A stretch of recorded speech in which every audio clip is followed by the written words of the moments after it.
Hey, Crystal.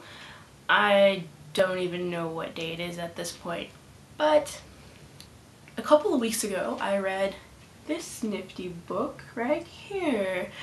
It might look familiar to you because it is in fact your book. This is your copy. I still have it. You gave this to me like 2 weeks after it came out and you said, Bria, you have to read this, you have to. And so I'm like, okay. So I took it and then I put it on my bookshelf and I didn't touch it until like 2 weeks ago.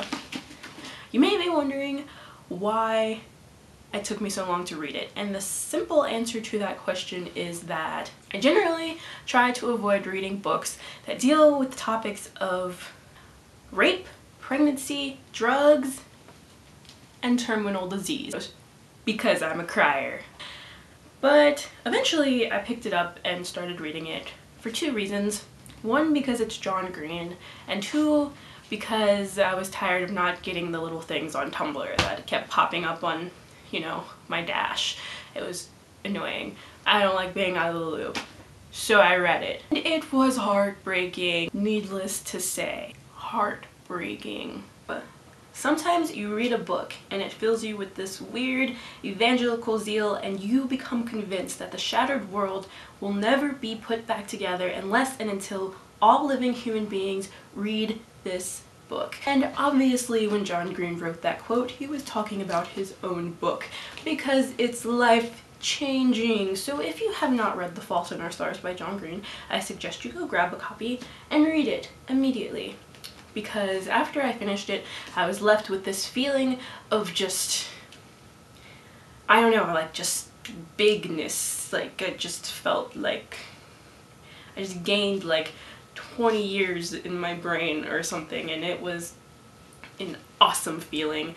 And even though it'll like make you cry, it was still amazing. So if you're a crier, I suggest you have like some tissues next to you, and even if you're not a crier, still have some tissues so that your pillowcase doesn't bear the brunt of your tears. Definitely read it. If you're somebody who's watching this video and you're not Crystal, because obviously Crystal has already read it, it's awesome. But Crystal, so obviously when I started reading the book, I knew that someone was going to die. Like, I knew it. I was expecting it. But when it happened, I still couldn't stop crying, and it was crazy because I read the book half of Sunday, and then the other half of Sunday I spent crying an entire half day.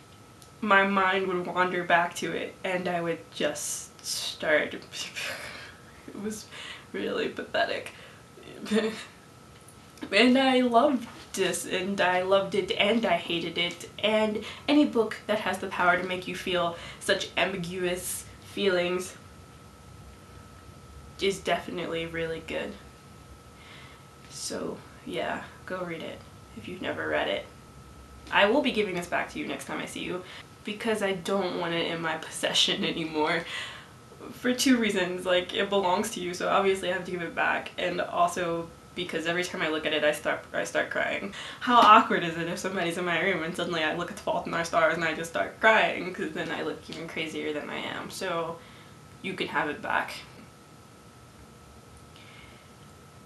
That's kind of all I have to say, I guess. Bye.